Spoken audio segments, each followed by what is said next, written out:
নমস্কার, সাবনাভিক নিউজ নেটওয়ার্কে স্বাগত। গণতন্ত্রের ওপর চূড়ান্ত আঘাত, 141 জন সাংসদকে সাসপেন্ড করার প্রসঙ্গে এই প্রতিক্রিয়া দিলেন সিপিআইএম এর নেতা বিমান বসু। এটা গণতন্ত্রের উপরেতে চূড়ান্ত আঘাত। গণতান্ত্রিক ব্যবস্থা এবং তার একটা পীঠস্থান আমার ভারতের লোকসভা।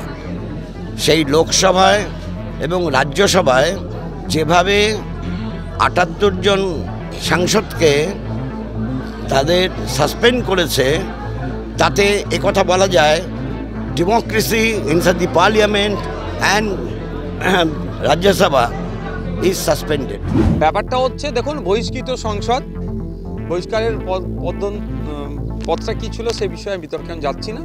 তিনি উপরাষ্ট্রপতি তথা রাজ্যসভার চেয়ারম্যানকে যেভাবে অশ্লীলভাবে অঙ্গভঙ্গি করেছে মোটেই কাম্য না। এটা যুক্তরাষ্ট্রীয় পরিকাঠামোর একটা পরিপন্থী। সাথে সাথে এটাও বলবো, সংসদীয় আচরণের এটা বহির্ভূত। আমরা সংসদ যারা আছেন, যারা জনপ্রতিনিধি আছে, আমাদের অনেক সংযত হওয়া দরকার। আমরা জনপ্রতিনিধি, জনগণের ভালোর জন্যই, রাষ্ট্রের ভালোর জন্যই রাজনীতির ময়দানে এসেছি। আমাদের দ্বারা যদি এই ধরনের অবাঞ্ছিত কর্মকাণ্ড ঘটে যায়, তাহলে আমাদের ফলোয়ার্স যারা সাধারণ মানুষ, তারা কত নিচে লেভেলে যাবে। ধিক্কার, নিন্দা জানাচ্ছি। সাথে সাথে এটাও বলবো, গতকালকে যেভাবে একাধিক এমপিদেরকে বহিষ্কার করা হচ্ছে, সেটাও কিন্তু গণতন্ত্রের জন্য স্বাস্থ্যকর। ঘূর্ণাবর্তের ঘনঘটা, শনিবার থেকে চলা নাগারে বৃষ্টিতে বানভাসে তামিলনাড়ু। বৃষ্টির জেরে জলের নিচে কন্যাকুমারী সহ তামিলনাড়ুর দক্ষিণের 3 জেলা। ইতিমধ্যে বিপর্যস্ত এলাকাগুলির স্কুল কলেজ ছুটি ঘোষণা করার পাশাপাশি খারাপ আবহাওয়ার জেরে ঘুরিয়ে দেওয়া হচ্ছে তুতিকোরানমুখী সমস্ত বিমান। বৃষ্টির জেরে বাতিল একাধিক ট্রেন। উদ্ধার কাজের জন্য মোতায়েন করা হয়েছে 50 সদস্যের 2টি জাতীয় বিপর্যয় মোকাবিলা বাহিনী।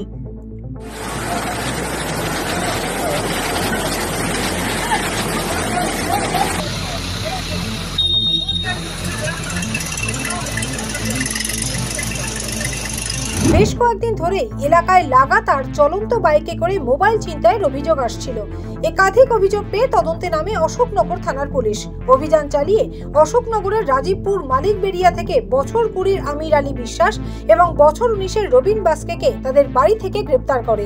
অভিযোগ, এই 2 যুবকই অশোকনগর থানার বিরা এলাকা থেকে বাইকে করে কয়েকদিন ধরেই মোবাইল ছিনতাই করছিল।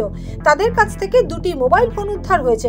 পাশাপাশি ছিনতাই করার সময় ব্যবহৃত বাইকও বাজেয়াপ্ত করেছে অশোকনগর থানার পুলিশ।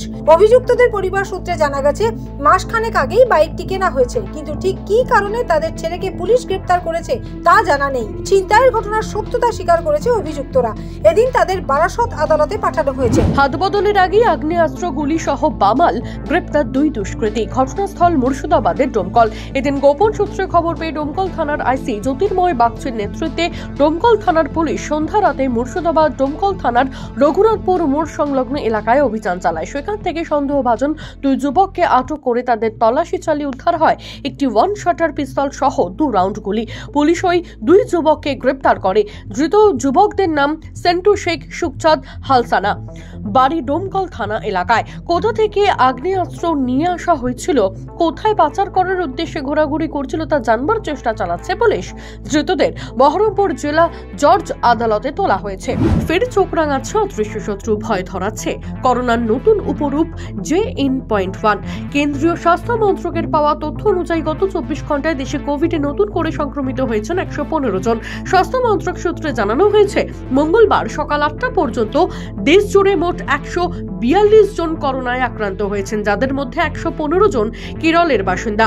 স্বাস্থ্য বিশেষজ্ঞদের মতে, করোনার উপসর্গ গুরুতর না হলেও তবে আসন্ন উৎসবের মৌসুমে কোনো রকম বাড়তি ঝুঁকি নিতে চাইছে না কেন্দ্রীয় সরকার।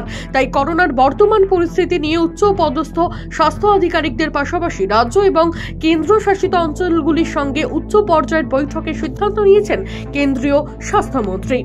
বর্ষা শেষের উৎসবের শুরুতেই উষ্ণতার ছোঁয়া, নেপথ্যে ঘূর্ণাবর্ত। লাক্ষাদ্বীপ এলাকায় একটি ঘূর্ণাবর্ত রয়েছে। বঙ্গোপসাগর থেকে জলীয় বাষ্প ঢুকবে এবং যার প্রভাবে তামিলনাড়ু, কেরল সহ দক্ষিণ ভারতের রাজ্যে বছর শেষের সপ্তাহে দেখা দিয়েছে বৃষ্টির সম্ভাবনা। অন্যদিকে দক্ষিণবঙ্গে আপাতত শীতের স্পেল জারি থাকলেও শনিবার থেকে ধীরে ধীরে বাড়তে শুরু করবে তাপমাত্রা। জানিয়ে রাখি, বড়দিনে 17 ডিগ্রিতে পৌঁছতে পারে কলকাতার পারদ। জেলাতেও ঠান্ডা কমবে। পিয়ালি দত্ত, সাবনাভিক নিউজ, কলকাতা। জয় হিন্দ।